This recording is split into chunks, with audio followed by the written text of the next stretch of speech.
Ay mga ka-vlogs, lakad muna tayo dito sa lalakaran natin.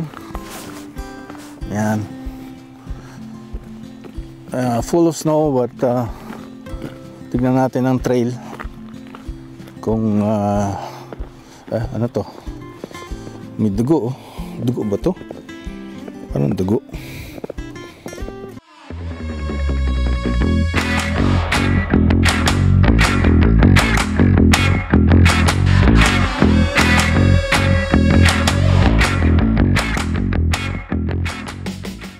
Ano, baka juice. Tingnan natin. Ba't parang dugo? Parang may trail ng dugo, diba? Hindi yan, may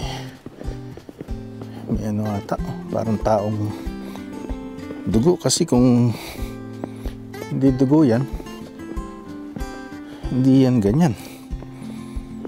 Bakit? Parang trail ng dugo.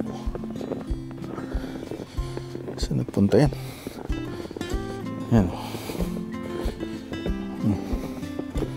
Hindi naman nag-stop dito. Parang meron siyang aso. Yan. Dito nagpunta, oh. Ba't pumunta rito?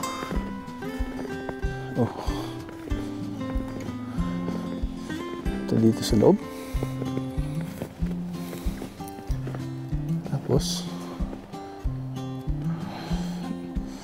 nagpahinga dito. Oh, ewan ko.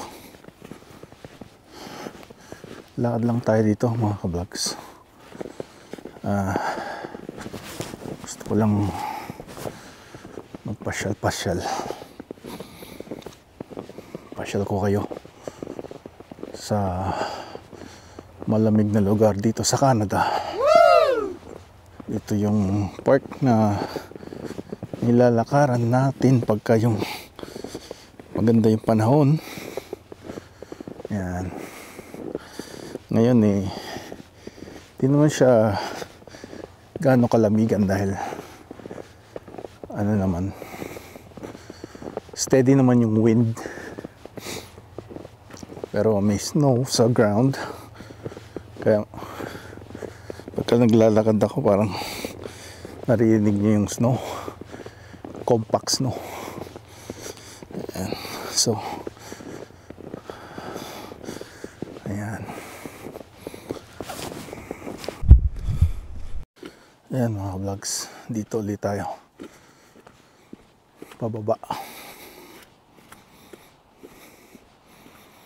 Ano yung may mga yapak ng ano eh. Ito malaki, hindi ko alam kung bear yan eh. May malalaki dun eh. Yapak, footprints ng bear. Posible namang aso yun kasi napakalaki. Parang sa bagay kasi laki ng palad ko.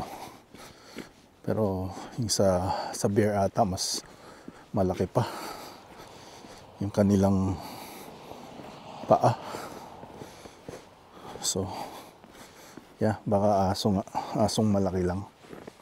Yeah. Pag may bear dito tayo masalubong, nako, karipas tayo ng takbo.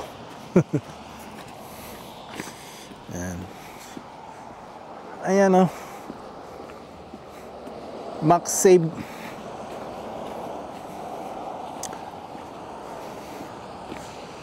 Diyan yung ni-refer ako ng realtor kung kailangan ko daw ng parang property manager, yung mag-aano ng kukolekt ng mga rent mo sa bahay. Meron silang 10% every kita. So say 1,000 yung rent mo, may 100 sila every month. So 1,200 din yun kung sakaskaling 1 year, ano. Yan, so sabi ko ako na lang muna. Yun nga lang, di pa rin ako nagtataas ng rent after almost a year and a half dun sa dating nagre-rent pa sa isang bahay. So mas marami ng demand ngayon, no, ng mga renter dahil nga sa paglaki ng population ng Canada dahil sa international students saka sa mga foreign workers. So nagtaasan yung mga rent ng mga sa big cities kung saan 50% ng international students sa Ontario daw.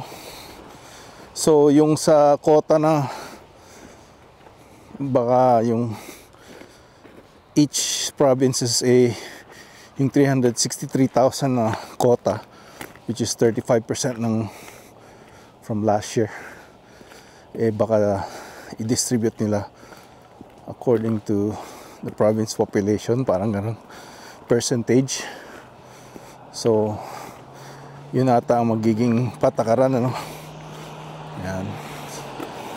So sana yung mga kababayan natin na international students tapos matuloy nila yung kanilang PGWP program, postgraduate work program, I think. So pagkatapos ng diploma, mag-apply sila sa government. Ayan, no? Sa isang mga napapanood kong vlog kay Alwin and Emma at saka sa mga ibang international students din. Ayan, mag-ano lang kayo, no? Search sa YouTube. Tapos yung mga tourist na nagpuntahan dito kay First TV, marami ding nagsusubaybay. So they're talking about their experiences and sharing their experiences. Ako hanggang Google search lang naman tayo, tapos sinishare natin. But nonetheless, sana makatulong tayo sa ating mga kababayan tsaka mga tips sa buhay sa Canada. Yan ang ating niche tsaka entertainment. Kung nagugustuhan nyo yung mga sinasabi nyo, sinasabi ko pala, just stay tuned and we can talk about what's going on in Canada. Yan, ito mga kabags, tama ng pagsiseryoso. Sarap lang maglakad-lakad pag kayo yung everyday dito sa Canada. Kailangan mo talagang it's you have to choose to get up and do the things that you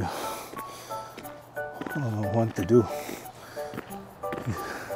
Kaso pagka yung ganito malamig nga, nakakatamad, tsaka wala ka masyadong makitang mga tao sa labas. So sa winter talagang ganun. Yeah, so spring is just around the corner, and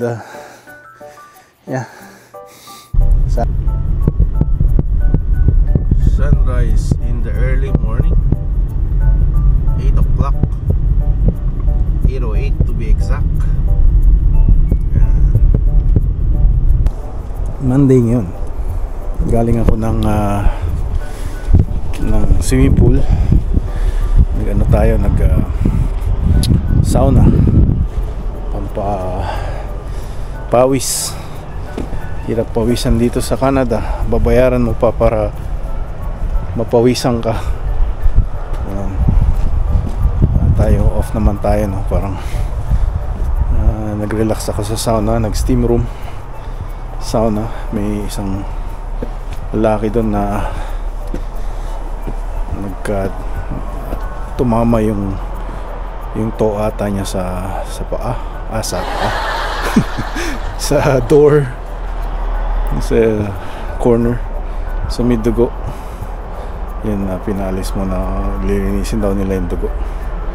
So mga na-down ng mga at least 15 minutes I think, dahil I don't know, for some reason you have to put an antiseptic or something. So nandun ako, dalawang ano yun dry sauna at saka wet sauna or steam room. So dun ako sa steam room, which is good. Yan, at ang ating ano ngayon, maaraw na at medyo malamig. So at yun na muna mga